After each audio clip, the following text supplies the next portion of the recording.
Tungod sa nagapadayong pandemya sa COVID-19, pipilagayod kanato ang nanghinam-hinam na nga makasuroy ug makarelax gikan sa stress sa atong palibot. Busa, good news alang sa mga Cagayanon, sanglit dili na kinahanglan mulayo pa, sanglit mismo sa syudad, aduna nay swak nga malaagan. Gikan sa Uptown Cagayan de Oro, mukabat lamang sa kapin 30 minutos ang atong biyahion ug ato nang maabot ang majestic Sinolom Falls and Bulao Cold Spring diri sa Barangay Tignapuluan.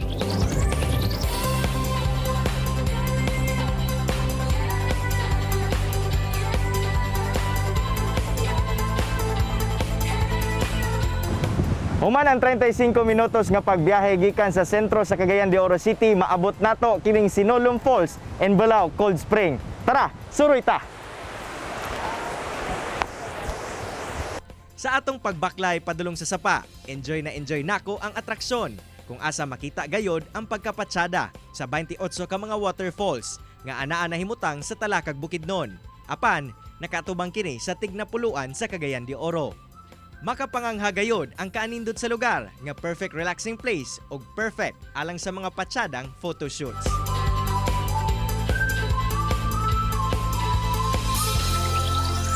Ang pangalang Sinolom nagikan kuno sa tinuuhan sa mga katigulangan kaniadto nga ang tibuok Cagayan de Oro ug Bukidnon nahutda na og tubig apan sa lugar lamang adunay supply. Busa ang mga tawo nagtapok sa lugar nga daw sama sa mga amigas nga sulom. Hinungdan nga gitawag kining Sinolom. Sa tiilan sa Mong Falls, anaa ang mabugnaw nga suba nga mausab ang gasupply og tubig sa swimming pool nga anaa sa lugar. Sagad sa mga magpamilya, kini na ang nahimong weekend bonding moment. This area is it's like 2-in-1 tourist destination.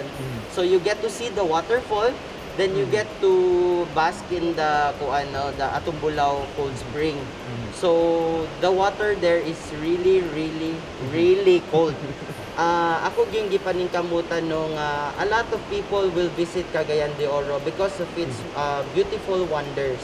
Sa 100 pesos nga entrance fee sa Sinolom Falls, ma-enjoy na nimo ang kaanindot sa kinaiyahan. Apan, sanglit wala pa nahuman ang pandemya, pahimangno sa management ang striktong pagsunod sa health protocols. Sama na lamang sa pagsuot og face shield og face mask, labi na sa pagsulod sa lugar. Di kalayuan sa Mong Falls, anaasab na himutang ang Bulao Cold Spring nga usa sa mga main attraction sa lugar. Gitawag kining Bulao tungod kuno sa hulagway sa water formation nga usa ka dakong bulto sa tin-aw nga tubig nga gadagayday padulong sa suba. Aron makaabot sa Bulao Cold Spring, kinahanglang mutabok sa very challenging 120 meters hanging bridge. Medyo taas gayud ang baklayon aron maabot sa Picas Point sa Mong Bridge. Busa alang sa mga nerbiyoso, kinahanglan gayud magbaon og igong kaisog aron makalahutay labi pa nga uyog kaayo ang Mong Tulay. Human sa bridge, kinahanglan kita mosakay sa usa ka truck nga gihimong service sa resort. Kini ang nahuna-hunaan sa management, labi pa nga taod-taod mahimong lapukon ang lugar, labi na kung muulan. Anaa sa 5 ka minutos ang biyahe ug maabot na nimo ang labing bugnaw nga Bulao Cold Spring. 50 pesos lamang ang entrance fee, apan kinahanglan nimo bayaran ang mga cottages sa lugar nga swak ra gihapon kaayo sa budget. Ug syempre, sa wala pagdugay, wa gayod nato naitago ang atong excitement ug gisulayan gayod kung unsa ba kabugnaw ang gipanghambog nga spring. Ug karon ato nang sulayan ang Bulao Cold Spring. Tugnaw gid kayo. Wala gid namo siya gihilaktan no, as much as possible amo gid siyang gi-preserve ang area. So ang tubig gid niya nagikan lang sa taas. So first hand gid ang tubig karon atong batian.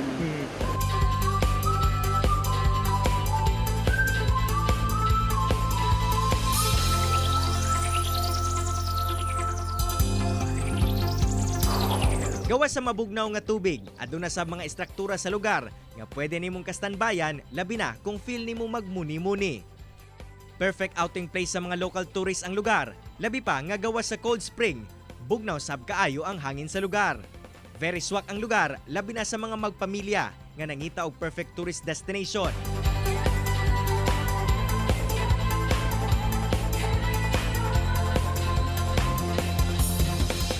Mga puso, di gayon mapantayan ang kaanindot sa atong kinaiyahan. Busa, kinahanglan nato kining ampingan. Ako si Cyril Chavez sa At Home with GMA Regional TV. Tara, suroy ta! Kini ang At Home with GMA Regional TV.